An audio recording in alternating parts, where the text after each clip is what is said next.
Okay, everyone. Councillor Dwelly, are you happy for me to ask for the live stream to be switched on? Yeah, just before you do, who's doing? Are you, Sarah? Are you doing the slides, or is Matt?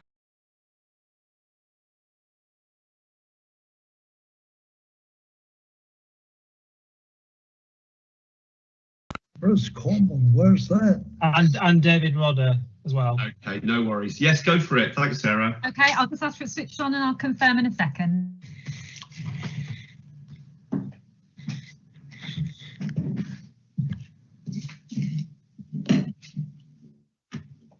Morning, David. Councillor Dwelly, good morning. The live stream is now live. Thank you. Right, hello everybody, hello councillors, and if there are members of the public watching this, welcome aboard. You're watching this in the same way that our councillors do, and I hope it's very useful. This is one of our priorities for Cornwall we're talking about today. It's a sort of end of term report on how Cornwall Council has performed over the last 4 years, and this particular aspect of what we do, Green and Prosperous Cornwall, is what I'll be talking about today. I'm sorry, it's going to be quite wide-ranging. I'll do my best to make it as interesting as possible and give you a flavour of it. But I just wanted to reflect. I've been a councillor now for 8 years or so, and I have to say, when you look at all the stuff you're going to see today, things really have changed in that period. There's a lot more going on than was the case back in 2013, and I know that councillors from all parties and officers have all contributed to this, so it's something we can, I hope, be proud of. There's plenty of things we're doing that are much more exciting than other parts of the country, so we often think we're a victim in Cornwall, and we are in many ways of lack of funds and all these things, but it hasn't stopped us doing some absolutely amazing things, which I think we should all be proud of. So Matt's helping me today with the slides, so shall we kick off with the first one, please, Matt? Thank you. Right. So what is Green and Prosperous Cornwall? And I think our priorities there are laid out. You can see them very clearly. But the big picture is that we have a lot of land in Cornwall, and we can use that to create jobs in various ways, not just by the buildings that we put up on our land, but also in rural areas. We're very, very keen in investing in skills, as you will know, and we've used European money in the past, and we hope to use government money in the future towards that. We're pushing a lot on apprenticeships, and the thing I'm perhaps most proud of for my part in it, among others, is the living wage. Cornwall Council is a real living wage, foundation living wage employer, and that means that from April this year, barely weeks away, anyone who is employed by us or any of our contractors, including, for example, Cormac, and including people who work in care homes, which we fund, will all get at least £9.50 an hour.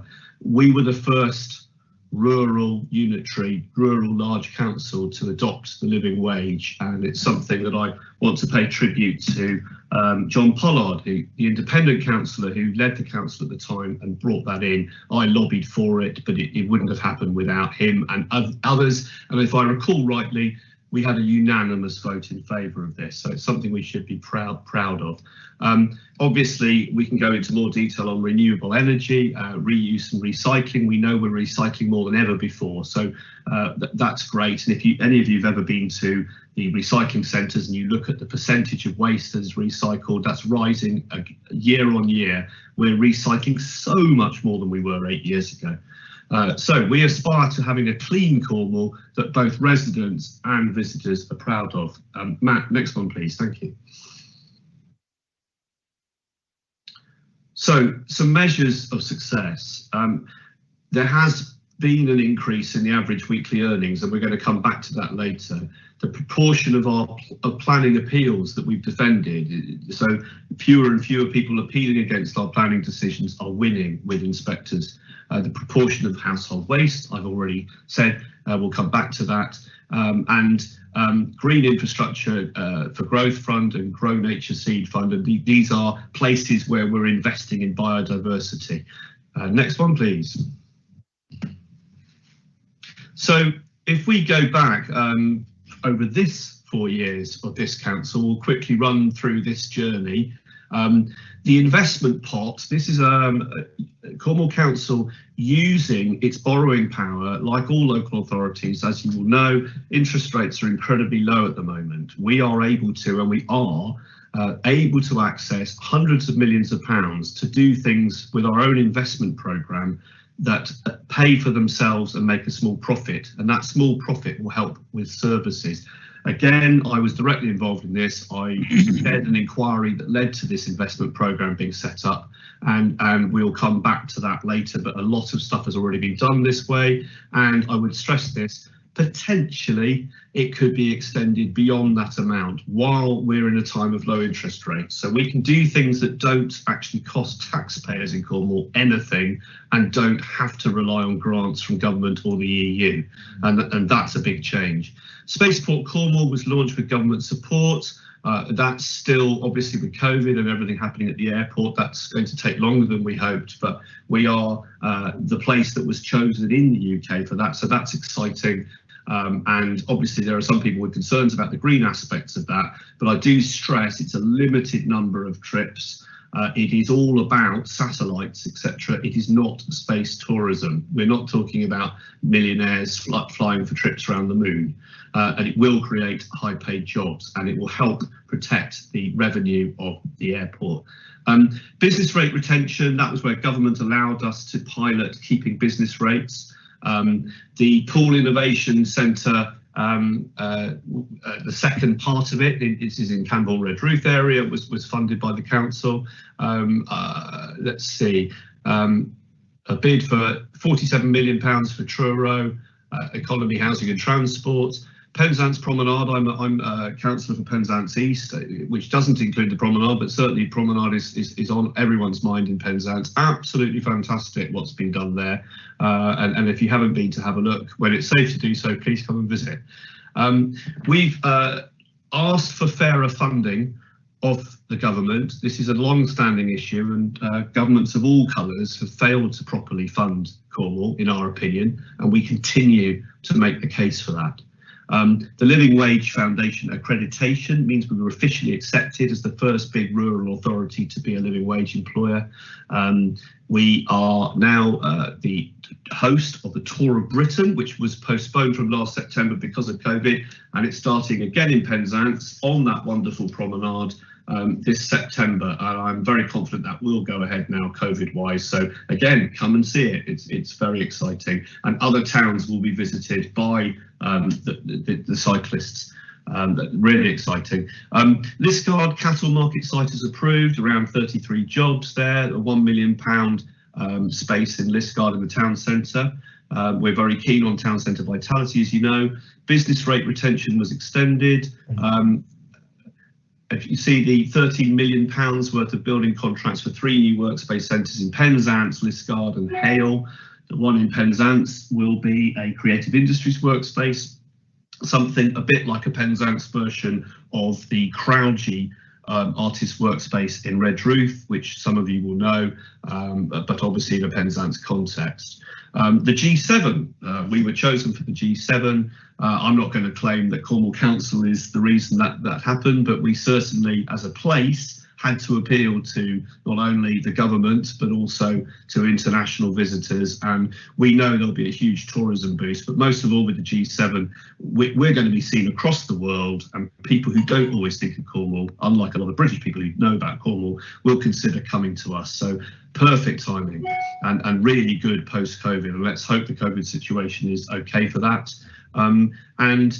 We've also, I'm not sure why they've mentioned the St Ives direct sale fishing facility there, but the funding in the beginning of the town deal of what's called Accelerator Funds is £2 million worth of funds for quick win projects. And although that one in St Ives is great, the one I'd like to say is probably the most exciting one, and I'm not mentioning Penzance for a change, is the brand new world-class skateboard facility in St Ives, which will see people from all over the country and even abroad visit. And it's in a relatively poor part of St Ives where local kids can actually watch world famous skaters use this amazing facility. And that will be opening in any week now. Certainly it's on track to be finished by April. Right, next slide, please. Sorry, that was a long one, guys. Some more examples. I've mentioned the PROM already. The Accelerator Fund, I mentioned that in the top right. Redruth was successful in bidding for Heritage Action Zone funding, and that will help with repair and repurposing of historic buildings. That's fantastic. And in South East Cornwall, I'm particularly impressed with what Tor Point have done, and the others as well. Tor Point and other towns are looking to push for their own proposals for what to do with town centre money. And again, an inquiry I chaired was the Town Vitality Inquiry, cross-party inquiry, lots of help from other councillors. You know who you are, and thank you for your help with that. And we were successful in persuading Cornwall Council to have a £4 million fund that will be earmarked to invest in priorities in towns that successfully bid for this, to work up projects that might in the future be eligible for funds such as Shared Prosperity Fund, possibly levelling up, and certainly where they can make a return, the investment programme I mentioned earlier. So for example, in Tor Point, which is applying for this money, where we have Treveth, which is our arm's length development company that does the investment programme, already looking at converting the old police station in the town centre into high quality flats, some with sea views, and there will also be some ferry facilities and landing points to connect Cornwall up better with the Tamar. Next one, please, Matt. Thank you. I've mentioned the living wage. Couldn't be more proud of that. I'm sure we all should be. The Growth Hub, Growth and Skills Hub. Government across the country decided a few years ago now that it was important to have a one-stop shop, if you like, a place to go for any help, whether you're a business wanting help with advice on grants and support, or whether you're an employee, and this has been really important during COVID, on, for example, retraining if you were unfortunate enough to lose your job because of COVID. So 23,000 businesses have been helped through the Growth Hub, and I'm really pleased that they've also had a thing called the People Hub, which has been giving advice to people who've been hit hardest by the dreadful COVID impact. So just looking at some of the other figures, what have we got here? 61% of what we spend as a council, up from 54%, is spent on Cornish businesses and products. I'd personally like to see that go even higher, and a number of councillors, and I support this, have been calling on smaller businesses to be given special treatment within our new procurement framework in terms of how we buy things, and that is happening. So we are going to see more and more of our spend going to smaller, normal-sized Cornish businesses as well as the larger ones, and I hope that will continue. And bottom left, the big picture there, external investment that we have secured for economic growth projects is over 200 million, and that's 6,500 jobs created and 3,500 businesses supported.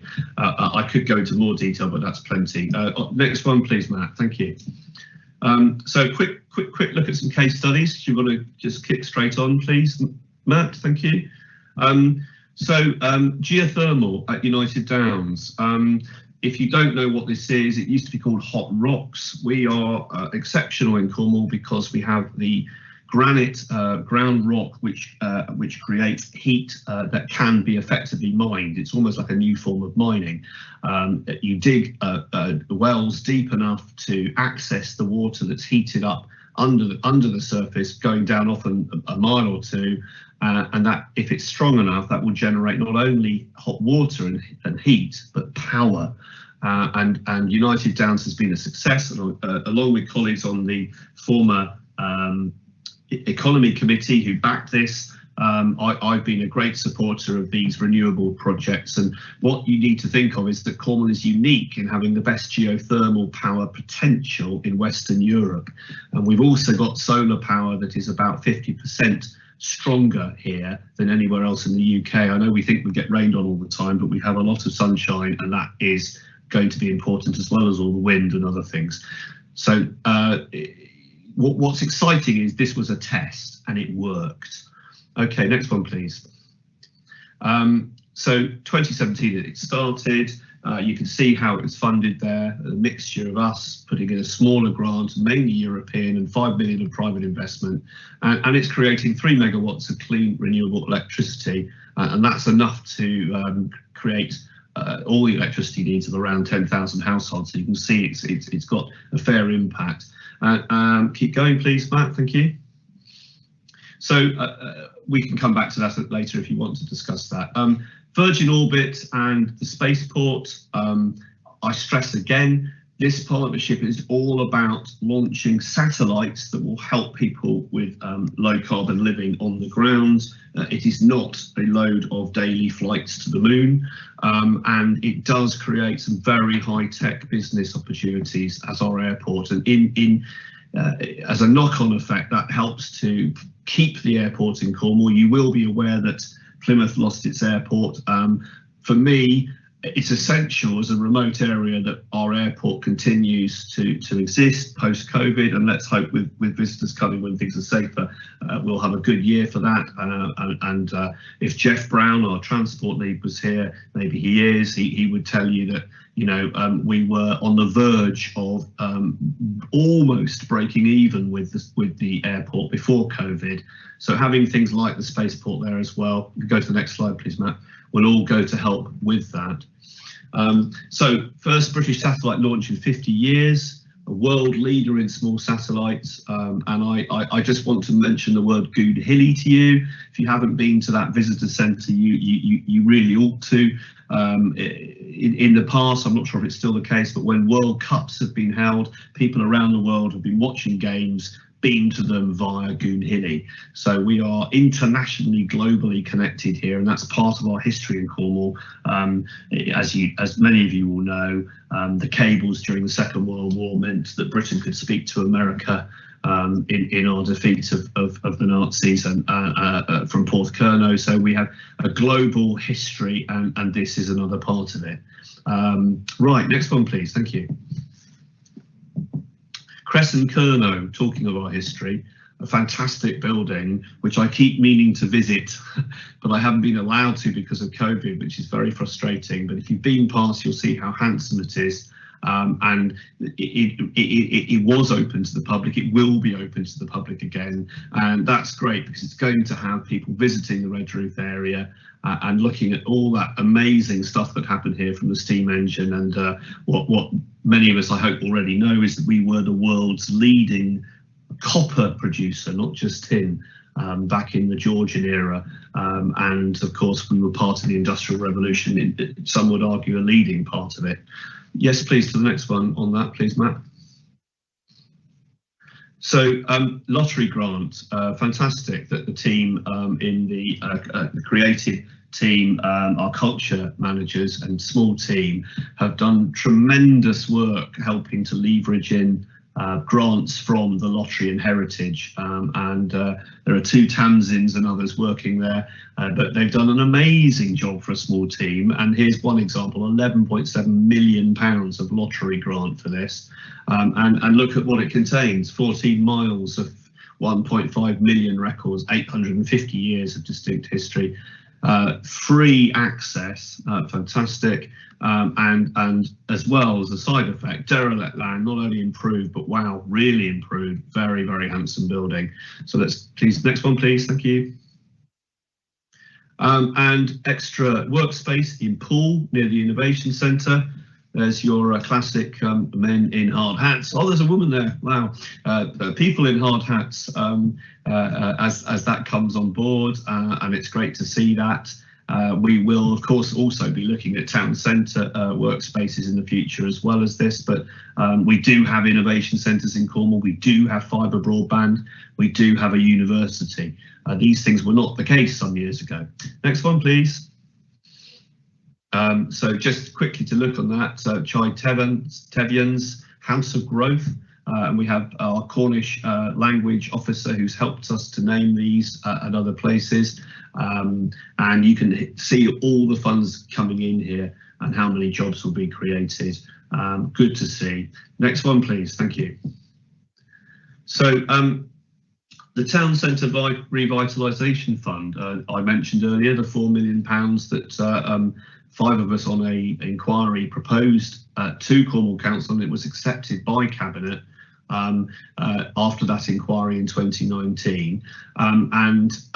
I'd like to mention that right now a number of towns across Cornwall have already successfully applied to this fund. I give examples of Tor Point and Helston, and others are applying now. So our plan is for this to help the towns that didn't get the up to £25 million worth of Townsdeal Fund, which Penzance, Camborne, Truro and St Ives obtained. This is for the rest of the towns in Cornwall. There are roughly 20 market towns in Cornwall. We are unusual as a local authority with so many towns, and they all have their challenges. And this is to help them work up with their local teams what they want to see, and it fits very neatly with what's just happened in the budget, because we can now see the bigger money emerging over the hill in some cases. It will be competitive, unfortunately. We aren't getting as much money as we thought we were going to get in Cornwall, or what we were promised, but there will still be opportunities for towns to get funds from those programmes of Levelling Up and Shared Prosperity Fund. So lots to look forward to, and I've been really impressed with a number of towns in Cornwall that have come together, put aside any local differences and joined together to create a plan for what they most want to do. And then our job is to help them, not to land like a spaceship on the town and tell them what's what. Next one, please. Thank you. COVID. This has been a terrible challenge for Cornwall. As everyone knows, our economy was the worst affected in the country because of our huge reliance on hospitality sector and visitors. So we've been really hard hit. I'm not going to say it's been better news on deaths, because it's appalling what's happened with deaths, but we thankfully have not had as high a level of deaths as some other parts of the country, but we still have had people die, and we have had some terrible issues and challenges for many of our smaller businesses. And I've been actively involved trying to get grants out to many of those people, particularly the ones who fell between the cracks of government support, often self-employed people, sometimes home-based, people who aren't on the business rates register. But if we just quickly look through some of the figures here, this has been a huge challenge, and it remains a challenge. Obviously, we've been actively involved in safe use of high streets and open spaces. Universal credit basically has doubled the people on universal credit, up from 25,000 to 40. Well, almost 49,000. Very sad, but let's hope as things pick up, many of those will return into work. The job retention scheme, also known as furlough, has been tremendously helpful in Cornwall, and we've had some of the highest levels of take-up of furlough excuse me, in the country. 37% of jobs that were eligible have at some point been furloughed. The self-employed income support scheme, 75% of those eligible, and as you will know, that means people get 80% of what they would have earned normally through self-employment. But one of the things the Chancellor's done very well, I think, is that allowing people to also work at the same time to top that up. And we did seriously welcome allowing newer self-employed people now to get onto that scheme. That was a real problem in Cornwall, people who'd been in business less than a year. We're waiting for details on that, but we're doing all we can to help. And unemployment claims more than doubled again, which won't surprise. And I think what's sad here for us in Cornwall is we're a place of low pay, but we were never necessarily a place of mass unemployment. And now, depending on the furlough situation, we do potentially face a double whammy, which is why we're so keen on the furlough being extended all the way through to September. And if you look on tax credits, 43% of children are in families, working families, with tax credits, compared to 36% in Britain. That's the highest share in the Southwest. Next slide, please, Matt, thank you. So we've obviously got a lot of data. That was only a flavour of it. We've published a plan for recovery. We've administered over £350 million worth of grants payments. That's been our teams brilliantly working I won't quite say day and night, but it's felt like it, to get this money out quicker to our businesses than most councils in the country have managed to do. And we continue to lobby government. We've lobbied before about money that's held in Cornwall that government has asked to be returned to Whitehall. We think that's inappropriate, and we continue to lobby them on that and hope they will change their mind. But what I think is fair to say is that last autumn, it became apparent when things were more open that people were less likely to apply for grants. But as things locked down again, of course, the demand rose hugely, and we had more than double the number of businesses and requests for funding that we expected in the beginning of this year. Next slide, please, Matt. Thank you. Excuse me, I've got a quick cough to clear my voice. Right. The Cornwall We Want was a consultation exercise in which we asked the people of Cornwall, large numbers coming back to us with their views, so that we could create the Cornwall plan, a long-term idea of what we see Cornwall being like in the future. And here's some of the things that we found. 1 in 10 people struggling to pay their bills. 44% had lost hours of work. If I quickly mention to you that part-time people in Cornwall are twice as likely to get less than the real living wage as full-time employees. Half of all part-time workers, this is pre-COVID, got less than the real living wage. And clearly, when you're part-time, losing hours, no matter what you get paid per hour, is going to really hit, and it has hit. And 63% thought their finances were going to get worse, or a lot worse, over the next year. So we have some challenges. Next one, please, Matt. Thank you. So our vision towards 2050 is firmly in the low carbon, net carbon zero economy, and we are going to do everything we can to get to that.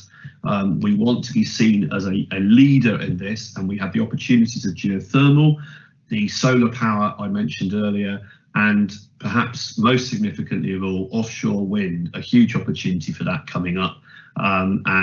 With the Wave Hub on the verge of being sold, this is the facility in Hale, it will become what you might call the wind hub. I'm not saying that's its name, but that's going to be the focus going forward, and there will be opportunities for places like Falmouth and Newlyn, as well as Hale, to be involved in a huge programme of offshore wind generation. And also looking at food and our environment and our seas. We are going to be pushing heavily to grow more of our own food and do everything we can to protect our fishermen, for example. One of the current crises, as I'm sure you all know, shellfish sector is in terrible trouble with unfortunately being unable, because of the Brexit deal, to export shellfish over into its main market in Europe. We're doing all we can to help with that and lobbying the government to do everything it can, but it remains a major challenge. Next one, please, Matt. Education, equality and entrepreneurship, these are all the phrases we're using in here. So obviously we're massively committed to not only good education, but to the early years, and we know we've got a challenge ahead with children. Mine are a lot older now, but goodness knows how my kids would have coped with a year without really proper school, particularly preschool age, a real challenge. This is true in other areas as well, but we're going to do all we can to help with that. In terms of entrepreneurship, as I said earlier, we have a very high level of micro businesses and self-employed. Loads of fascinating and often world-class businesses are being started and growing in Cornwall, and often they're under the radar and we don't notice them. And a digital revolution, we want to be one of the best connected places in the world. We already benefit from the best rural broadband in Europe. And fibre to the premises, where you're lucky enough to have it, where it goes straight into your property, the fibre can give you speeds of connection of hundreds of megabytes per second, and that will enable not only town centres but also people working from home to do world-class stuff. And if we all remember, it wasn't that many years ago, the thought of us all talking like this in a meeting as we're doing today, absolutely unheard of 20 years ago. there was just dial-up at that point, and you couldn't even watch video clips of films on the internet. So we've moved on a long way, and I hope that we will lobby government as a G7 legacy to look at town centres, at least in the west of Cornwall, for 5G or possibly a guaranteed 4G signal and fibre to the premises. Next one, please. Thank you. So our business plan and budget and how it relates as things stand now, the budget we've passed. So we're going to be helping thousands of people facing redundancy. Major regeneration schemes are going ahead, such as the cattle market in Liskeard. We have our reviving high streets projects coming through, not just the ones that have already had government funding, but the others I've mentioned, and more of you from other towns in Cornwall will no doubt be applying. We've got, we're going to use the remaining parts of the EU programmes, particularly to aid people facing a change of work prospects. And you will all know that it's been a lot harder, for example, for younger people to work in shops and hospitality, and there have been a growth in jobs such as working in supermarkets and so on. But we do want, in the phrase that's been well used recently, people to have careers in Cornwall, not just jobs or low paid jobs. So that's very much a firm commitment on our part. And I was very pleased to be the person who proposed a motion at Cornwall Council committing our council not only to being a real living wage employer, but to encourage all employers in Cornwall to go that way. So a lot to be done, but there's no doubt about it. We are not going to be helped by not getting as much money from the government's Share Prosperity Fund as we thought we were going to, because the Prime Minister said we were going to, and that would be about 100 million a year. Currently, my calculations suggest that next year, as in from April, in the pilot year of Shared Prosperity, we probably will get 10 million, not 100 million, and that is a big problem at this point with Brexit and with COVID. And after that, as our funding rises, my calculations suggest we would be lucky to get up to around 60 million rather than the 100. So there's no doubt about it. Levelling up is going to be really hard to announce as a result in Cornwall, but we are using our own money, the investment programme, as I mentioned, doing all we can to plug those gaps. Next one, please, Matt. Thank you. Oh, there you go. Morass, that's me done. I'm sorry it took so long. There was a lot to get through. And now we're open for questions, and I will involve David and Emily as necessary on detail. Thanks, everyone. Anybody? Yes, Councillor Dwelly, it's Sarah Goodall here. Martin Alvey, Councillor Alvey has the first question. Okay, don't forget everyone, please use X's, but Martin, go ahead. Thanks. Hi Tim. A lot of interesting and good stuff in there. Spaceport, and I welcome the support you gave the spaceport there in terms of the jobs and everything. Space tourism, Virgin Galactic. Notwithstanding, a bit flippant saying day trips to the moon. Clearly, if this were to happen, we're probably talking a monthly or something like that launch. Are you speaking for yourself in this? Because you can't speak for the whole council on the fact that you're disregarding out of hand the idea of Virgin Galactic. It has the potential, clearly, like the Virgin Orbit project, to bring very well paid jobs to the county, very high worth individuals spending money in the county, and of course other individuals who are going to visit the county potentially to watch launches and such like. So whilst we don't know the details, how can we be disregarding it out of hand at this stage, and certainly without the full council debating the subject in light of all the facts? So I am speaking for the council, and Jeff Brown has made it clear that when we set up the funding for this, it was for Orbit and not for tourism, and that remains our position. And in fact, when it was voted through at full council, that was the basis upon which we voted for that. Obviously, if others want to lobby for that to be changed, you're entirely within your rights to do so, but as things stand, the decision was not to do that. It was to do the orbit side of things, and I think that's sensible because we have declared a climate emergency. And I think the flip side of what you're saying there, Martin, and you won't agree with me on this, but I do think it would look rather odd for us to be saying we're trying to go net carbon zero while sending people into space in some way just to have a look at it. So I'm afraid I'm on the other side to you on that one, but obviously I can see your point that it's something to be lobbied for if you believe in it. Thanks. Thank you, Councillor Dwelly. It's Sarah Goodall here. Councillor Kirkham is your next questioner. Yeah. Jane. Oh yeah, mine was about shellfish. Basically, I know because I've spoken to you previously and also officers within, well, one officer within the council who's working on this, that we're trying to do something to help where the government has let down the Cornish shellfish industry really badly, which is great. We're trying to get the shellfish fishers and exporters together, I understand, but it seems to be happening quite slowly for various reasons. Now we need the scheme opened up to the government scheme, the 23 million opened up, and I know we're lobbying on things like that, but there are things that we could do locally in that some of our fishers are paying rent to us on the Fal and places like that, and I know that they are getting some grants to look at covering those, but is there possibly more that the council could do from the things that we control to help some of these people, do you think?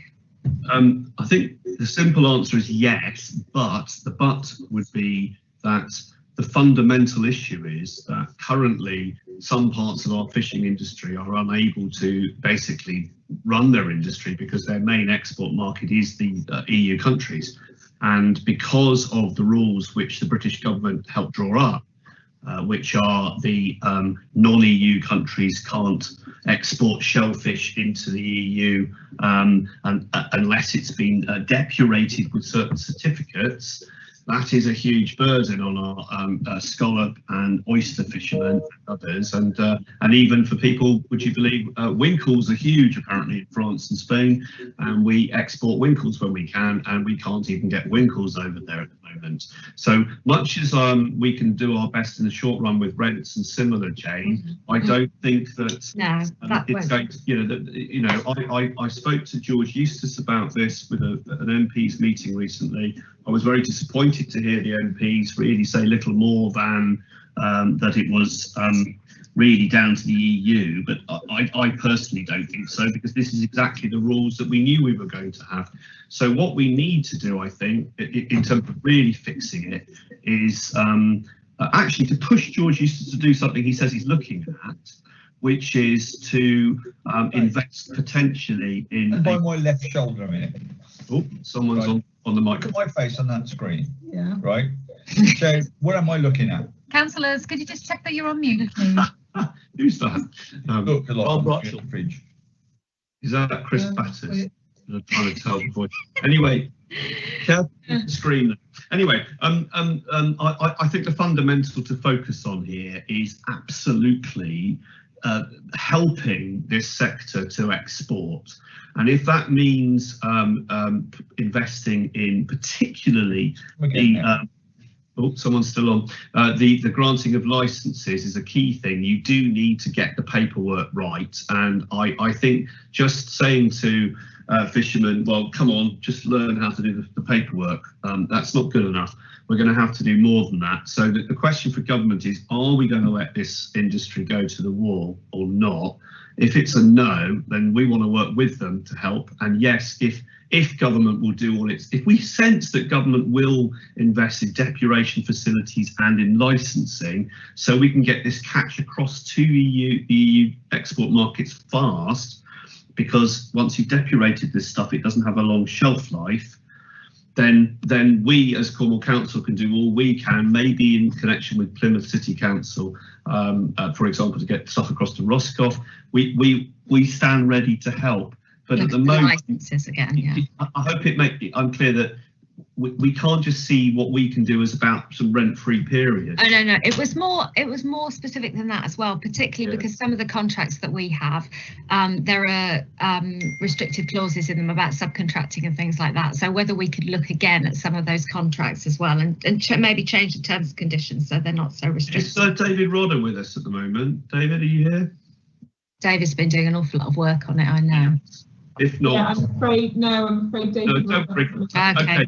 No Don't worry, worries. Well, then I can speak to David another time. But Maybe. by all means, copy me in on such emails, and you have my full backing for a positive and helpful approach to those people to see them through the worst. But we need light at the end of the tunnel, and that's going to be down to government. We need a change from government, absolutely. Thank you. And the next questioner is Councillor Harris. Morning, Tim. One of your early slides had a figure up, Prosperous Cornwall Capital Programme, outturn projection £188 million. So is that an outturn surplus? What is that number and over what period and what does it come from? Well, very early on. Yeah, let's get Emily in to give you the perfect scientific answer to that. Emily, can you help David with that, please? Good afternoon, members. Hi, Emily Kent, Head of Economy, Skills and Culture within Economic Growth. So I believe, Councillor Harris, the number you're referring to links to the expected and anticipated level of investment that we would want to see out of replacement programmes for previous European funds.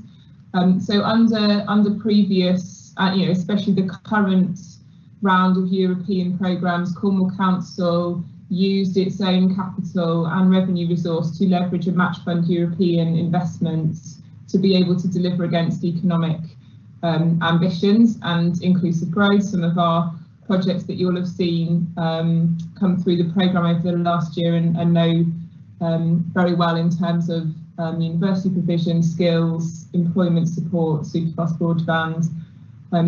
The replacement programmes, we're still to understand what the Shared Prosperity Fund will look like and what detail will come from government as part of those in coming months. But there is a strong likelihood that there will be co-funding that is required to leverage that funding and to maximise the contribution that we get from government and make sure that we can use our own resource to deliver that strategically according to local priorities. So that figure is both the grant funding that we would expect to receive from government. So on the basis of the 100 million a year, we've done a calculation that looks at how much of the proportion of previous programmes Cornwall Council has delivered itself, and then a contribution in both revenue and capital terms that would leverage that funding within Cornwall's places for investments going forward. So it's not funding that is secured, it's against a programme that we expect to come out in the future, but it's a marker in the sand that in terms of the Council's ambition on delivering those programmes in the future, if we want to make sure that those are delivered according to Cornwall Council's economic priorities, we may need to put our own resource into those programmes as co-funding. Okay, I'm being thick here because I'm sorry, that's a very long answer and I'm afraid I don't understand it. So you're saying the 188 million is actually what we are hoping, expecting, wishing to get in terms of grants over how many years? So I take the word outturn as being the result of something rather than just an inward investment figure. And the 188 seems a pretty precise figure. Emily? The calculations have been done on the basis of previous programmes, so there had to be a number that was used. I believe there was a briefing sent around to all members by Councillor Dwelly this week that gave the breakdown of those figures and where they all came together. So I can certainly make sure that that briefing is recirculated so that you can make sure you've seen the detail and how that calculates. So if I could add, I mean, just to talk about the issue, not just the numbers, and I know, David, you want to pour over numbers, and that's fine. We'll get that out to you. Sometimes the words like outturn, I agree, we can be sometimes a bit, accountancy-ish about this stuff. But the fundamental is that we used to have to put in our own money to get the much bigger amounts of money from the European programme and government regeneration programmes, and we're basing this on an assumption that we will still have to do that, but of course it depends how much we can get. So if, for example, we don't get the £100 million a year that the Prime Minister promised, then it's likely that those figures will go down. But one thing I do think is very positive, and I think you'll agree with this, is that with our investment programme, where we can connect what Treveth does with such outside funds, that money is eligible to be seen as our co-funding. So if we put, I don't know, £30 million of investment into something that we get our money back on, that investment money is also part of the match. So although I'm told we need to stop saying match funding, because that was the era of certain European funds when it was literally X% had to come from us and X from government. So I'm personally of the view that we need to connect up the investment programme, what Treveth does, way more with these other funds, so that we effectively don't have a cost to us. Because when we can do things that pay for themselves, then it's not a straight grant from us. So if I give you an example, we put almost £3 million into the Launchpad programme at Falmouth University, but that money doesn't bring us a return. It hopefully, well, it might if those companies' dividends go high enough, but effectively that's giving the money to something that's good for Cornwall. And what I want to see is us increasingly putting our money on the table, that we get the money back through investing it, and use that as leverage for government funds. I hope that's helpful. Okay, I'm not being an accountancy nerd here. I just look at the word outturn, and outturn to me is money coming back to me. But if somebody can circulate and know exactly what that number means and how we get there, it would be very useful. Yeah, absolutely. Emily can do that, and to be absolutely clear. But as you'll know, looking ahead over a period of time, the exact amount of money we'll need to put on the table, whether it's investment or grant, will depend on what's available as well. Okay, next one, please. Thanks. Yeah, next question is Councillor LeBroy. Pete. Yeah, thanks, Tim. Thanks for that presentation. I really enjoyed it. It's just really interesting to sort of go back over a lot of the ground that we've been observing through the committee in the last couple of years. The question I've got isn't so much a question, it's more of a sentiment, which I'd like you to respond to if it's okay. And it's about, if we imagine that a lot of the work that we've been doing is about creating a fertile ground, which businesses and industry and activity can flourish. My next sentiment on is, having done that, or whilst you're doing that, what are we doing about making sure that that value created, that we facilitated, actually stays within Cornwall? And the most obvious question that I've been asking recently is that if we're successful in delivering our floating offshore wind proposition, how much of that industry and value will actually remain within the hands of Cornish people and the Cornish economy, rather than just being exported out to ginormous multinational companies based somewhere else? Well, I can say on that particular matter that I don't yet know who is buying Wave Hub, but I will be told very shortly. But my understanding is there are national UK-based investors looking generally at offshore wind. And the key thing, I think, perhaps, is the two things with offshore wind is, one, what can we do with jobs in terms of people servicing this from our key ports and areas? Like we also have the intellectual property of the people at Wave Hub moving across into doing wind. We have potentially jobs in Falmouth, jobs in Newlyn, as I mentioned earlier. You are right that depending on who gets to do all the actual big money out in the sea, in the Irish Sea, that will then perhaps see profits flow elsewhere. But if we're supplying to that big company, or companies plural, and we're part of their supply chain, then it helps. There's another issue about the grid, of course, which we won't go deep into now, but as everyone knows, we haven't got sufficient grid in Cornwall, and it's something we endlessly want to see and lobby on, is that we want to be able to generate and have used all the power we generate in Cornwall.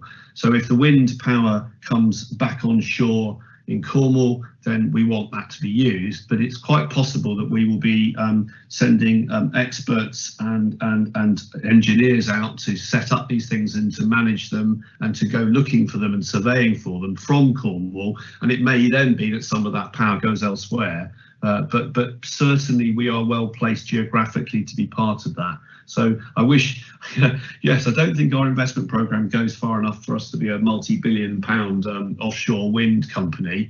That's not going to happen. But wherever possible, we want to be seen as ahead of the game and doing that from here. And your point is generally well made of capturing things within Cornwall.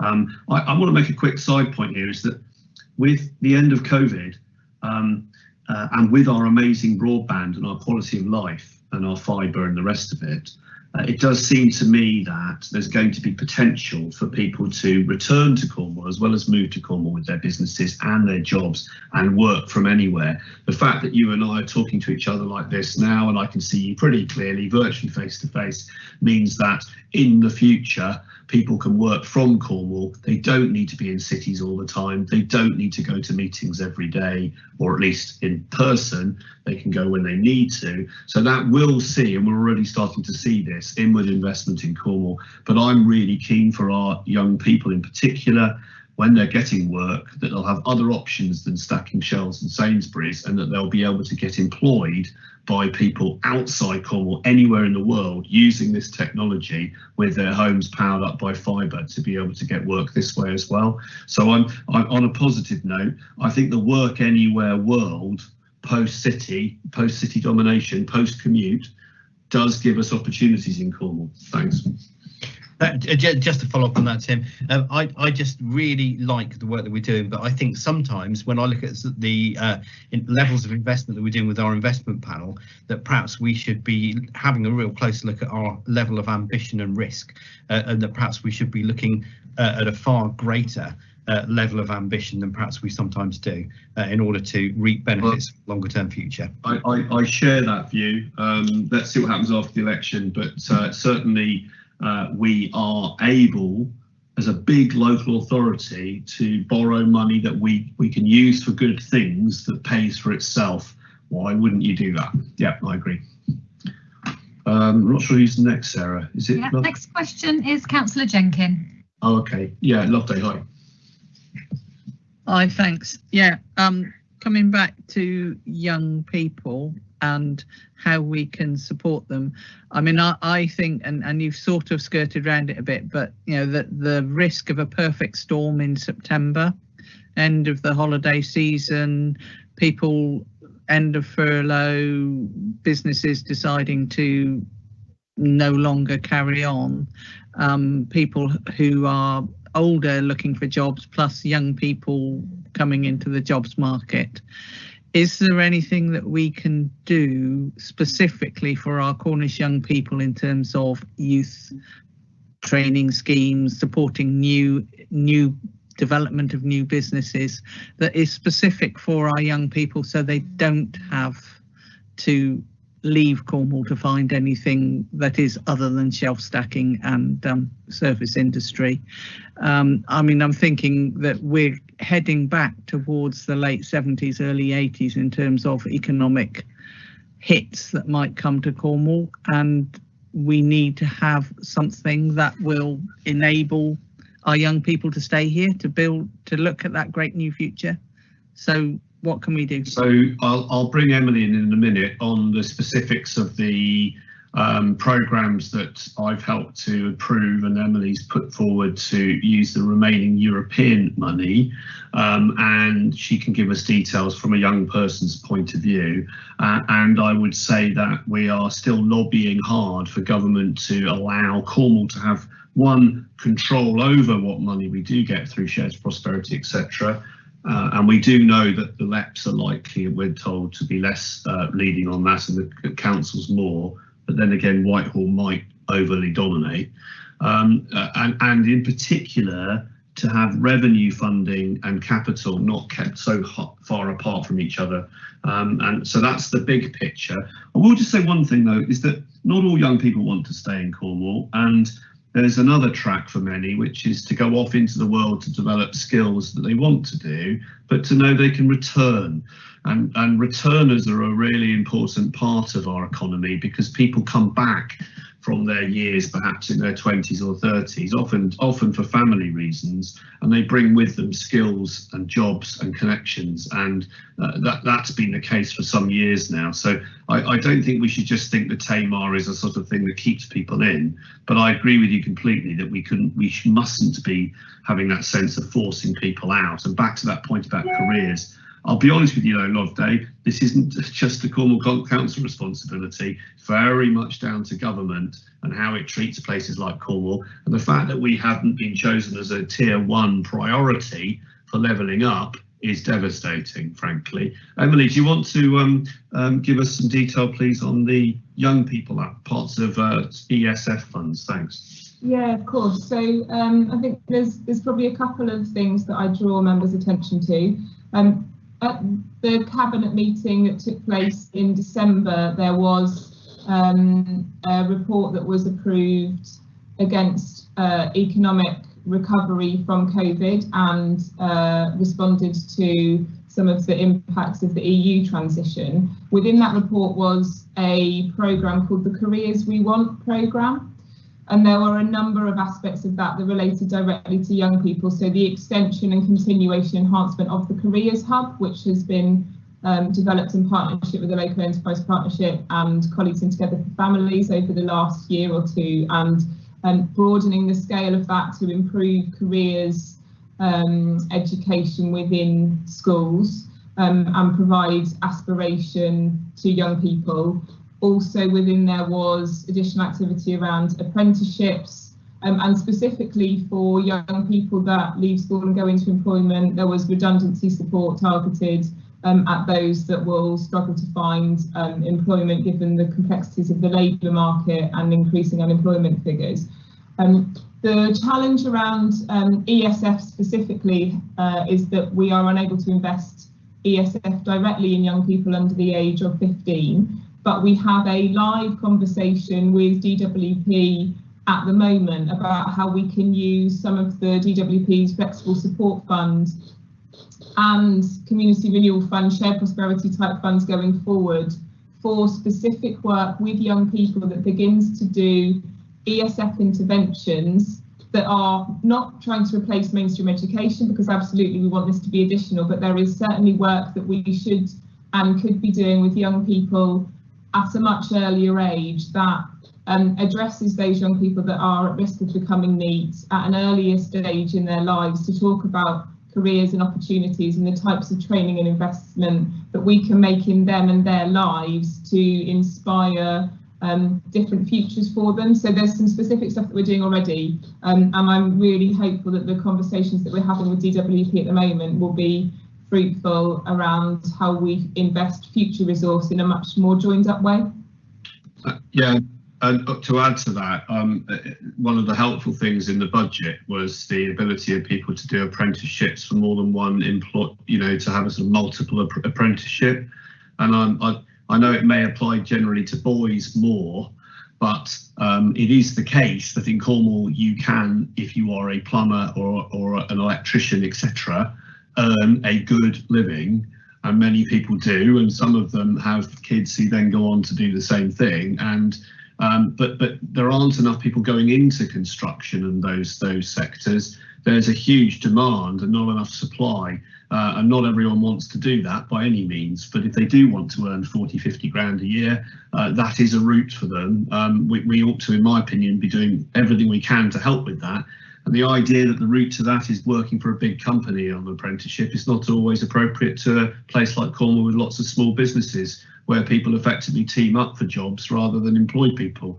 It's the usual thing about micros. I do worry though that isn't necessarily something that appeals to as many girls as boys, but that's just one sort of traditional thing to do.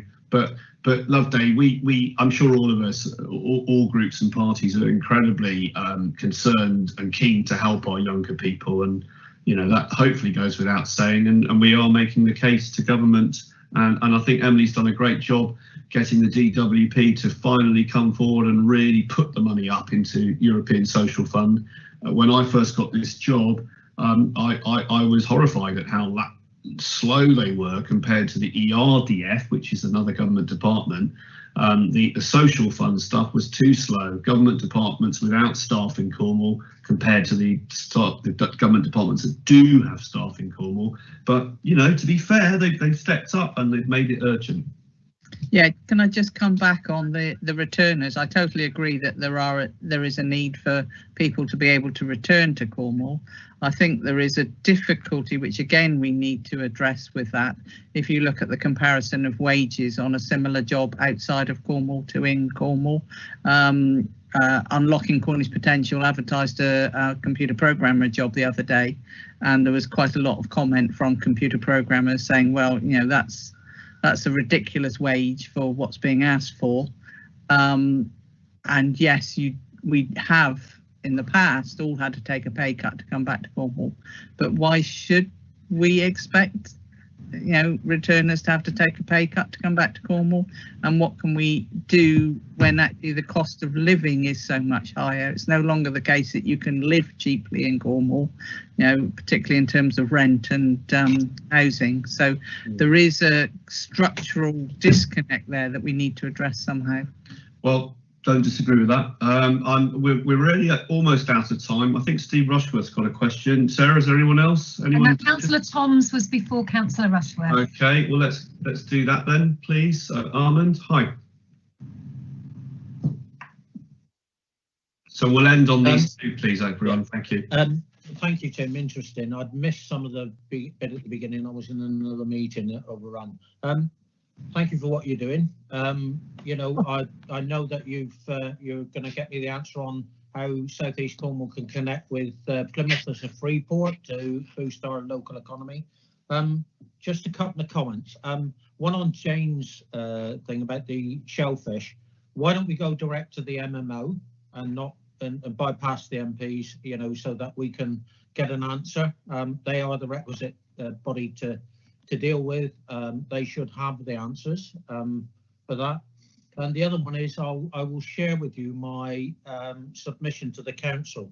It goes on about green energy and all the rest of it, and how we need to make sure that it benefits for the people of Cornwall, just as Peter LeBoy has just said, Councillor LeBoy. The big thing for me is if we want to grow some decent, well-paid jobs, over the last few years, we've built in this country 1.2 million cars. Not this last 12 months, I know, but that's the average. We have lithium in areas at Callington and Sunolstall. Why aren't we looking to put manufacturing there to supply the 1.2 million batteries that are going to be needed in the near future for the motor industry? And use the mined materials from here. You know, I've got a few other ideas. I will pass them on to you. Yeah. But thanks, Armand. I will ask Emily, because I think we are looking at a facility to make use of lithium, and Emily might, if you think you can give a tiny quick mention of that in a minute, come in. But in the meantime, Armand, yeah, I've been talking to colleagues in the team about connecting across with Plymouth. And my understanding is there are employers over this side of the Tamar that potentially are linked across to that. So watch this space. I think, I mean, you know, it will be down to the employers, I think, to lead on that, not us as a council. But it sounds like there is potential there. Other stuff, I agree with you. And lithium, I should have mentioned earlier, lithium and geothermal exploration are often done at the same time. That's great because you can be bringing lithium up for the batteries, as you say, but at the same time potentially generating heat for local buildings at the same time. So Emily, have you got anything on what we do with the lithium at all, please? So we're actively working with companies in terms of lithium extraction and the wider economic opportunities for that, including employment opportunities. So the idea of green jobs and skills that are linked to these emerging sectors will be incredibly beneficial to Cornwall. And from a skills perspective, over the next few months, we'll be doing deep dives specifically into green skills with a view to them being able to understand the needs currently for that sector and in the future. I think going back to some of Councillor Jenkins' points around high value employment, those are areas where we will be able to capture market share. If there's anything specifically, Councillor Thomas, that you want to pick up around the activities of those businesses and the projects, I'm happy to put you in touch with colleagues that are working directly with those companies in terms of more detail. I've been doing some research, and some of that research has thrown up that this country will need 8 factories to just produce the batteries for the cars that we currently are building. That's without the ones that are already in place, because those batteries are being made elsewhere. So we've got a great opportunity in Cornwall to go on. And can we do a little bit of advertising about the link up to the Freeport, please, for local businesses, so that they know that there's the possibility of tying into the Freeport? Thank you very much. And I hugely agree with you, Armand, about electric vehicles and batteries. And if we have a market advantage with lithium here, we must make use of that. I totally agree with you. I think Steve Rushworth's the last one today. Steve, are you there? Thanks. Yeah. Thank you, Tim. You'll be pleased to know I'm not going to say anything about Freeports. I'm sure you're aware of, obviously, a big company, or a fairly big company in Cornwall, Skinner's Brewery, have obviously got cash flow problems, and they put out a crowdfunding exercise to raise 100,000, which was covered within a matter of hours. So an idea for you, Tim, in the short term that you're guaranteed to be the cabinet member. I live in an area where there are masses of second home owners, and a lot of those second home owners have benefited from the payouts, which several councillors have obviously keep complaining about, and I agree with them. They shouldn't have got it. But what I've heard from several, and I will quote you from one of these people, they received the first payment, phoned up the council and said, look, we have our house here, we only rent it out for 10 or 14 weeks a year. We don't need this money. We want to pay it back. Oh no, you qualify for it, you're entitled to have it. They then got their second payment, so they phoned up again and said, look, we've had one payment, we don't need another payment. We want to send it back. Well, you're entitled to it, and anyway, we don't want to give it back to the government. So I'm going to give you a good idea here, Tim. Why don't you write to every one of the people who's holiday owners who's received that grant and say, here is a list of things that we would like you to invest in Cornwall to help us get back to business, maybe businesses that are short up like Skinner's, or maybe the shellfish industry, or any other projects, Newquay Airport, to help it to get off its feet quickly. And give them the opportunity to give you the money back through crowdfunding, so that it can be invested in the county that they also like, because they wouldn't have invested here if they didn't. And it would be a really good legacy for you, I think, Tim. Okay, so I wondered how you're going to connect that up with beer, but anyway, I got there in the end with that, Steve. Yeah, I mean, I'm not aware of. I haven't had any of that people coming to me on that. So if you found some of those, that's fantastic. Obviously, they can give money with their own money, or their company can make a contribution. I doubt we're going to get an awful lot of money back from people, but if I can just give you my sense of this issue, it's really important members get this, that if it's a second home and it's on the system as a second home, no grants. They haven't had any money at all. because a second home is not seen as a business, and we don't fund second homes. So there's a bit of a myth there. No, it's a fact. If you talk to Mark Reed, he will explain it to you. Now, the holiday lets, which of course people loosely, when they say second homes, they mean holiday lets. The problem we've got is that government is expecting Cornwall Council or any other council to actually require people with holiday lets to go on to business rates if their property is available for a certain, not necessarily let, for a certain number of days per year. Now, I've always taken the view that people who choose to pay council tax, not business rates, have been contributing direct to Cornwall, whether they live here or not. And some, what I have had complaints from is some of those people from elsewhere who've made that point, who are annoyed with the fact that they're paying towards Cornwall, whereas some of the people who do it through business rates aren't. However, just so we got this clear, if someone in your town has a holiday let and they get their £10,000 from government, not from us, we're not sending money out to people outside Cornwall when we're in charge of the funds. It is a loophole, and Steve Double's right to raise it. That money, compared to their neighbours, they pay nothing because they're in a small enough property for it to be under the rateable value. But the money does still come to us through the business rate system. So there's a number of things I've been learning about this in the last year, and one of them is that technically we don't lose out, but it does seem incredibly unfair that people could be living in a road where a neighbour owns a property, pays nothing effectively, and is encouraged to do that by being encouraged to become a business. And of course, some people with second homes may be blagging that a bit and going that way.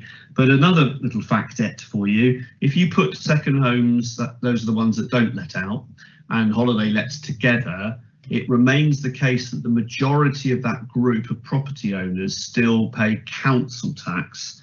Not a big majority, but a majority. But one of the things that I had hoped the government would do in this budget, maybe in a future one, was reform business rates, because it's certainly not working in terms of these sorts of properties, and people are understandably annoyed, and why wouldn't they be, that someone living in Surrey who owns a place in Padstow, say, or wherever, has had an automatic 10k, whereas people who are working from home or in, self-employed in Cornwall have struggled to get anything. That's obviously not good.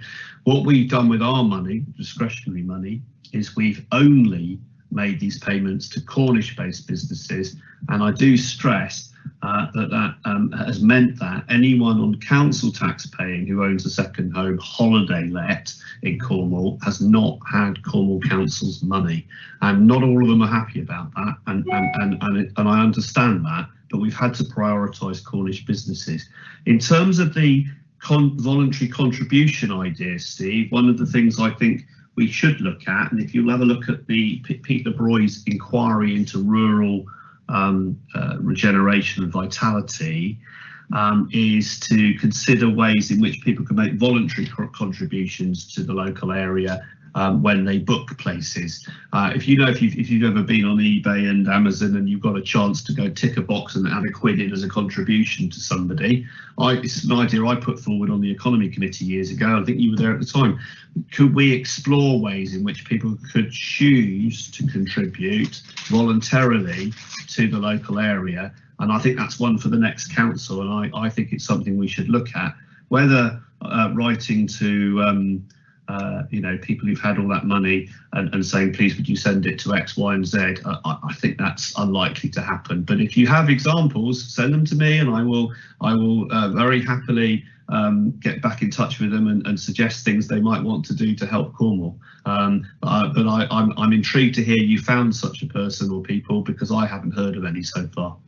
Generally, people don't tend to give money back. I hope that's helpful. Well, Tim, if I'd just like to say, I think there are many who if they had an avenue and to give some money, and that's, you've already hinted on this with the give a pound of way, they probably don't realise, the amount of troubles a lot of businesses is in, but they'd be quite willing to help. I'm not saying give all their money, and I'm not saying every single person can do it, But there is a vast amount of people who are wealthy, who have got the money, and if it was to the right cause, would pay that money. And thank you for the conversation. But you know, we all know what the situation is. You just repeated what we all know as knowledge. The one thing is that you didn't say was that Cornwall actually receives more from the government to refund the council tax than we would actually collect if we collected it in council tax. So we actually do better by the government paying us personally in Cornwall, but morally that's not right. It's actually roughly about the same. But I think if I were you, I would get straight on to help the Tory MPs to make the case to close the loophole. That's something. But even if you win with that, and I wish you good luck with that. I have to say this doesn't mean government would otherwise be sending the 10 grand that weren't paid to those people to Cornwall. But I do know it quite understandably riles people that people have had an automatic 10 grand and a so-called business rates property, and they pay not 1 penny in council tax, while the rest of us are paying maybe 2 grand a year. I get that, we're all agreed on that, and it's a nice bit of a cross-party agreement there that I back Steve Double's campaign to close the loophole, and let's end on that note. I hope you all enjoyed today. I know there'll be lots of questions. Emily's made herself available for technical answers for any of you. Please do email her, and by all means email me with anything else, and enjoy the rest of the sunny day. Thanks everyone. I'm going to say goodbye now. Thank you. Thanks, Tim. Cheers, Tim. Thank you. Bye.